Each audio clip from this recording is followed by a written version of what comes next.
सागर की सुर्खी विधानसभा में उपचुनावी दंगल अब अपने शबाब पर चढ़ता नजर आ रहा है।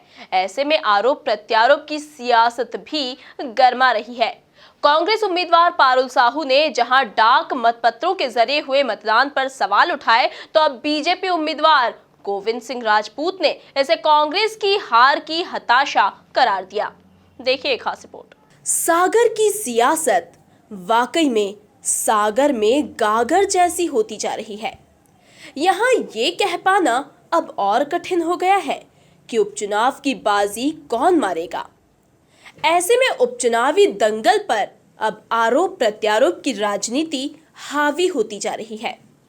इस क्रम में कांग्रेस उम्मीदवार पारुल साहू जहां लगातार मतदान प्रक्रिया और मतदाता सूची पर सवाल खड़े कर रही है, तो वहीं अब बीजेपी भी आक्रामक होती जा रही है।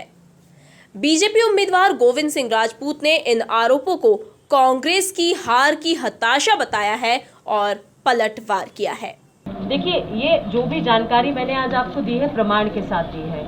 ऐसी जानकारी मैं कुछ भी ऐसा नहीं कह रही हूँ जिसके मेरे पास प्रमाण नहीं है। पूर्व में भी जो शिकायतें मैंने की हैं, जिसके कारण आज एसडीएम को हटाया गया है, वो भी प्रमाण के साथ ही दी थी। तभी ये एसडीएम और टीआई पे कार्रवाई हुई है, क्योंकि ये लोग एक तरफा काम कर रहे थे। और मुझे पूरा यकीन है चुनाव आयोग पे कि इस वक्त जो ये मैंने प्रमाण दिए हैं, फर्जी वोटर्स जो जोड़े गए हैं, उस पर भी चुनाव आयोग स्ट्रिक्ट एक्शन लेगा और तत्काल कलेक्टर को हटाएंगे। देखिए, इसमें स्पष्ट है कि कांग्रेस प्रत्याशी की हार की हताशा है, जो हार के डरने के कारण इस प्रकार के आरोप लगा रही हैं।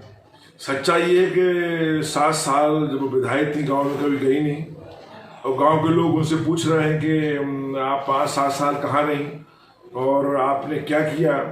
तो अब 10 तारीख के बाद जब रिजल्ट आएगा, जनता को क्या जवाब देंगे? तो कहीं न कहीं आरोप तो लगा नहीं है, तो अच्छा है, अच्छा आपने आरोप लगा दो मतदाता सूचियों पर। ऐसा कभी हुआ है कि इतना फर्जी बात होती नहीं, मैं समझता हूँ।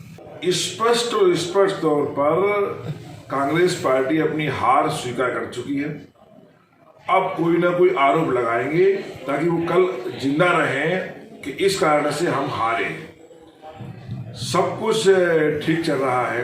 अब देखिए, वो उन्होंने लिख के दिया कि मुझको कमलनाथ जी की रैली में ऊधम की आशंका है। अरे ऊधम करने वाले लोग तो वो लोग हैं, उनको उनके लोगों को सब जानते हैं।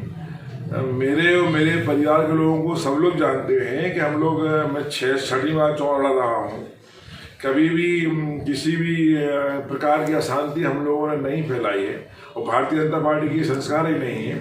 तो ये अभी से ही लोगों के मन मानस में उतारना चाह रहा है कांग्रेस प्रत्याशी कि इस कारण से हमारी हार हुई है, ताकि ये आरोप कल लगाएंगे तो वो आरोप उनके सच निकले। बहरहाल देखना होगा कि सुर्खी का ये चुनावी मुकाबला 3 नवंबर की तारीख नजदीक आते आते और कितना रोचक होता है, और कैसे वार पर पलटवार का ये क्रम थम पाता है। सागर से एमपी न्यूज के लिए हेमंत रायकवार की रिपोर्ट।